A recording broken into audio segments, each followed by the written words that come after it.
warahmatullahi wabarakatuh. Shalom, Om Swastiastu, Namo Buddhaya, Wai Dedong Tian, Salam Kebajikan. Berjumpa kembali pada mata kuliah metodologi penelitian. Kali ini kita akan kembali mempelajari bahan kajian tentang teknik-teknik penentuan sampel. Berikut adalah kemampuan akhir yang diharapkan setelah mempelajari materi ini. Yang pertama, mampu menjelaskan pengertian populasi dan sampel.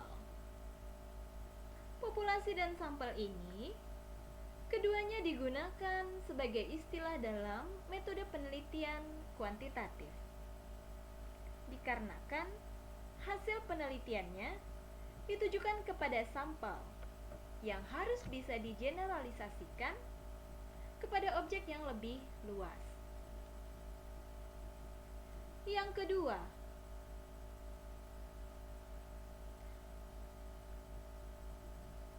mampu membandingkan berbagai teknik penentuan sampel. Dalam hal ini, kita akan mengenal berbagai jenis teknik sampling dalam penelitian, baik yang digunakan dalam penelitian kualitatif maupun kualitatif. Dan yang ketiga, mampu menyesuaikan teknik penentuan sampel yang tepat dalam penelitian. Setelah mempelajari materi ini, diharapkan Anda harus bisa menyesuaikan teknik sampling apa yang cocok digunakan dalam suatu kasus penelitian. Selanjutnya, untuk memulai materi tentang teknik sampling, kita harus mengenal terlebih dahulu apa itu teknik sampling. Teknik sampling adalah teknik yang dilakukan untuk menentukan sampel. Jadi, sebuah penelitian yang baik haruslah memperhatikan dan menggunakan sebuah teknik dalam menetapkan sampel yang akan diambil sebagai subjek penelitian. Apakah Anda sudah tahu apa itu populasi dan sampel? Mari kita lihat ilustrasi sebagai berikut. Siapa yang tidak kenal dengan buah-buahan? Makanan yang segar dan banyak vitaminnya. Ada yang rasanya manis, ada juga yang asam. Bisa dibuat cemilan, bisa juga dibuat olahan makanan yang lezat. Namun ada suatu cerita. Yang pertama, suatu ketika seorang ibu pergi ke pasar dan membeli jeruk. Sesampainya di pasar, ia hanya membeli satu jeruk dan menyatakan bahwa jeruk itu manis. Lalu ia membelinya 1 kilo. Yang kedua, kita beralih pada makanan olahan yang sudah jadi, yaitu katakanlah sup. Ada sup ayam, ada sup jagung, sup tomat, dan sebagainya. Satu suapan sup saja seharusnya sudah bisa mewakili rasa sup itu sebenarnya. Kali ini, seorang ibu memasak sayur sup. Untuk memastikan rasanya, ia mencoba hanya dengan 1 suapan sendok sup. Nah, berdasarkan kedua cerita tadi, apa yang dapat Anda simpulkan? Saya beri waktu.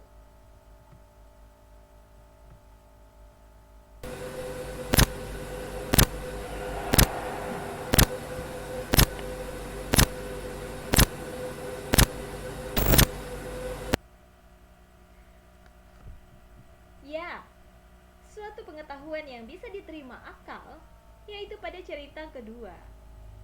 Ibu yang memasak sup dan mencicipinya 1 suapan saja sudah dikatakan bahwa suapan itu sampel. Sedangkan cerita yang pertama, satu jeruk belum tentu mewakili semua rasa jeruk. Karena bisa saja jeruk tersebut berasal dari pohon yang berbeda. Di sini artinya, dalam menentukan sampel, kita harus memperhatikan sifat-sifat penyebaran dari populasi. Hal ini bertujuan agar sampel yang kita gunakan adalah sampel yang representatif, akurat, dan berasal dari populasi yang sama. Nah, sudah tahu kan apa itu populasi dan sampel? Sekarang kita akan mempelajari pengertian populasi dan sampel dari beberapa ahli. Yang pertama, dari Creswell, yang mengartikan bahwa populasi adalah kelompok-kelompok individu yang memiliki karakteristik yang sama, sehingga membedakan mereka dari kelompok yang lain.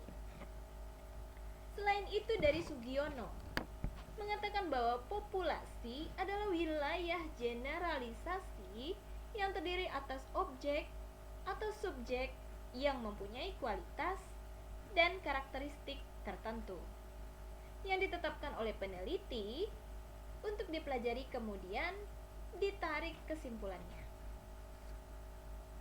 Populasi bukan hanya sekedar orang, tetapi juga objek yang diteliti, tetapi juga meliputi seluruh karakteristik sifat yang dimiliki oleh subjek atau objek tersebut. Sedangkan sampel, menurut para pakar, yaitu perwakilan dari kelompok yang telah diseleksi dari populasi target, sehingga peneliti dapat mengeneralisasikan hasil penelitiannya ke dalam populasi target. Selain itu, sampel juga bagian dari jumlah dan karakteristik oleh populasi. Dapat disimpulkan bahwa sampel ada bagian dari populasi. Jika populasi itu besar, peneliti tentunya tidak memungkinkan untuk mempelajari keseluruhan yang terdapat pada populasi, karena beberapa kendala nantinya akan dihadapi, seperti keterbatasan dana, tenaga, dan waktu. Maka dalam hal ini, perlunya menggunakan sampel dari populasi tersebut. Dan selanjutnya yang akan dipelajari dari sampel akan mendapatkan kesimpulan yang diberlakukan untuk populasi. Oleh karena itu, sampel yang didapatkan dari populasi memang benar-benar harus representatif. Baiklah, kita akan mengenal pengertian teknik sampling. Di awal sudah dikatakan bahwa teknik sampling adalah teknik dalam pengambilan sampel. Langkah-langkah dalam pengambilan sampel juga harus diperhatikan. Yang pertama, populasi harus ditentukan. Yang kedua, mencari data akurat unit populasi tersebut. Yang ketiga, memilih sampel yang representatif. Dan keempat, menentukan jumlah sampel yang memadai. Untuk menentukan sampel dalam penelitian, terdapat berbagai teknik pengambilan sampel. Teknik sampling berdasarkan adanya randomisasi atau pengambilan subjek secara acak dari kumpulannya dapat dikelompokkan menjadi dua, yaitu probability sampling dan non-probability sampling.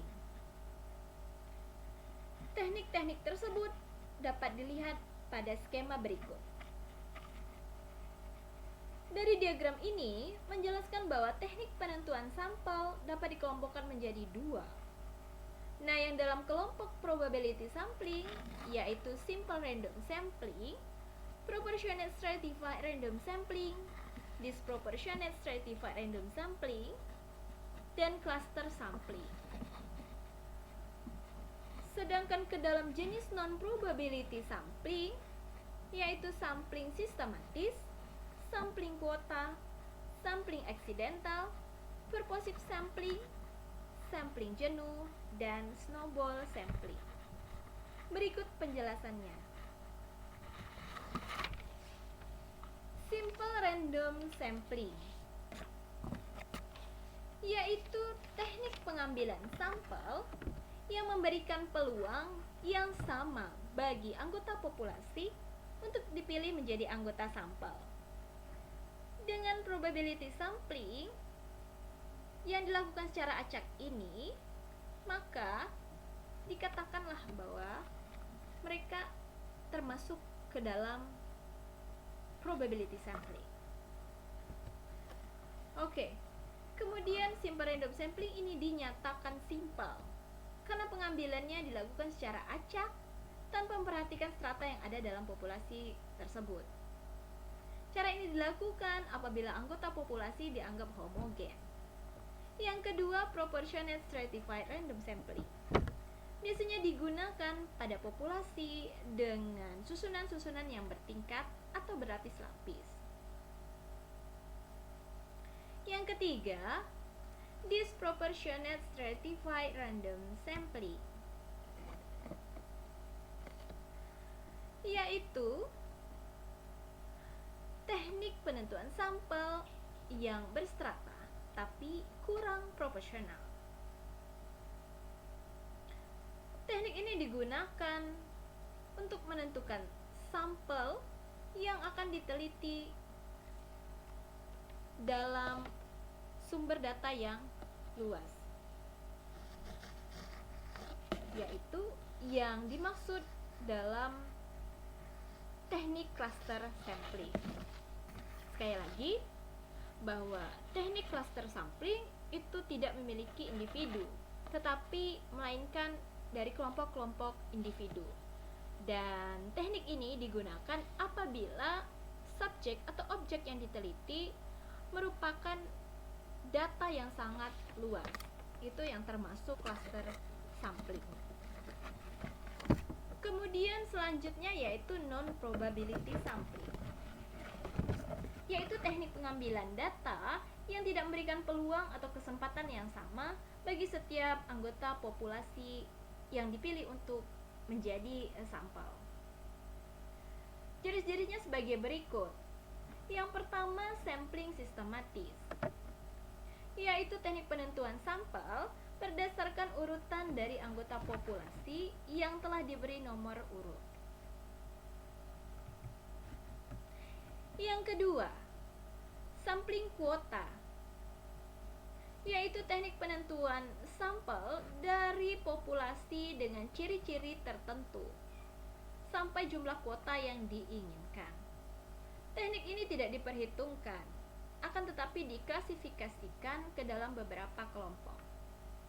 Setelah data terpenuhi, maka pengumpulan data dihentikan. Yang ketiga, sampling aksidental, yaitu teknik pengambilan sampel secara kebetulan, yaitu siapa saja yang secara kebetulan bertemu dengan peneliti dapat digunakan sebagai sampel bila dipandang orang yang ditemui tersebut sesuai dengan sumber data. Kemudian yang keempat, sampling jenuh. Teknik ini digunakan apabila semua anggota populasi digunakan sebagai sampel. Hal ini sering dilakukan bila jumlah populasinya relatif kecil, kurang dari 30 orang. Sampel jenuh ini juga disebut dengan istilah sensus, di mana semua anggota populasi dijadikan sampel. Yang kelima, purposive sampling, yaitu teknik penentuan sampel dengan pertimbangan tertentu. Pemilihan sekelompok subjek dalam purposive sampling didasarkan atas ciri-ciri tertentu yang dipandang mempunyai kaitan yang erat dengan ciri-ciri populasi yang sudah diketahui sebelumnya. Keenam, snowball sampling, yaitu teknik pengambilan sampel yang awal mulanya berjumlah kecil, kemudian sampel tersebut diminta untuk mengambil teman-teman yang lain untuk dijadikan sampel. Begitu seterusnya, sehingga jumlah sampel semakin lama semakin banyak. Dari beberapa definisi teknik sampling, ada yang bisa digunakan dalam penelitian kuantitatif maupun kualitatif. Kini, Anda harus bisa menyesuaikan teknik sampel apa yang tepat untuk bisa diterapkan dalam jenis penelitian Anda. Terima kasih.